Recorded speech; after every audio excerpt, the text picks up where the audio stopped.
Hello my friends. Today I'm pretty excited because the folks behind Cybershoes have sent me a bunch of stuff to review for their Kickstarter campaign. This whole system claims to give a feeling of walking and running while inside VR. So what they've sent me is the shoes, obviously, the wireless receiver for the shoes, a rug, a chair, as well as their recommended cabling solution, which is this IKEA lampstand. So let's start with the shoes themselves. They go on pretty simply, just on the bottom of whatever shoes you're wearing. It's a pretty simple latch as well. They cinch in like that, and they're quick to come off as well. They stay pretty sturdy. Once you give the clicker a few clicks, they stay on super solid. They never slipped or felt loose in any way. These shoes are charged via micro USB port, and after a full charge, they're supposed to last between 8 to 10 hours, allegedly. So the magic behind these is that there's a roller on the bottom of both of them. The roller is driving some computer magic that is sent to the wireless receiver that plugs into your PC with a USB port. These rollers require a rug to roll on. So if you're like me and you have a hardwood floor, you'll need a rug. And they provide a circular rug as a part of their Kickstarter campaign. But any kind of thin rug will do the trick. Just a little bit of friction is all you need for these rollers to work. To make the magic happen, you'll obviously need to do a little bit of software setup on your PC. You need to run room setup on Steam VR as standing only.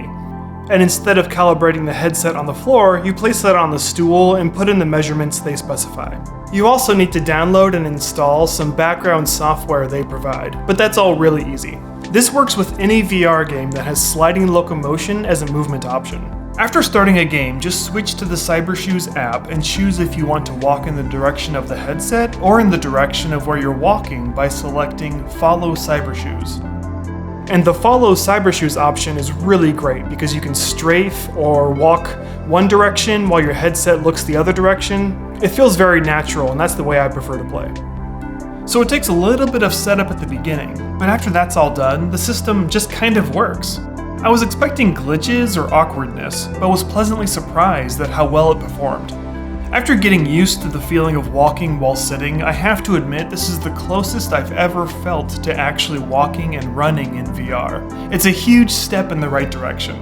No pun intended. My brain wasn't completely fooled into believing that I was actually standing and sprinting, but being able to freely use my legs to move in VR was liberating, no doubt. The difference is significant. One other thing to note is that I was surprised by how tired I felt after just 30 minutes of playing. It's a whole new kind of workout, and I had to take breaks to recoup some energy. Little pooped.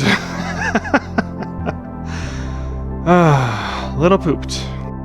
There are some downsides. For example, in Skyrim, I enjoy entering sneak mode by crouching low to the ground. But that's obviously not an option here. I would need to change the sneak setting to a button press instead. Equally obvious is that it's a little more challenging to find cover from incoming fire. I can't just duck behind a barrier like I'm used to. Instead, I found myself retreating behind walls or just staying in constant motion to avoid fire. One other important thing to note is the space needed to set up this system. Everything fits in our little apartment, but I don't think it's realistic to leave all of this set up permanently in our little space. I'll probably have to put it away in storage when I'm not using it. If you're lucky enough to have a spare room for VR, then you won't have a problem with that. But if you're using your living room like me, that could be an issue. All things considered, I have to say I'm pretty impressed with this system. Once it was all set up, moving in this way felt natural and easy. It's quite liberating. Their Kickstarter campaign is already fully funded, but I'll link to their page in the video description below so you can check it out and see more info about it. It's a nice system, and if you have enough space available in your home to set this up, it's worth considering. It's a legit solution to walking in VR. Well, that's it for now. Thanks so much for watching. If you like what you see, please subscribe. See ya!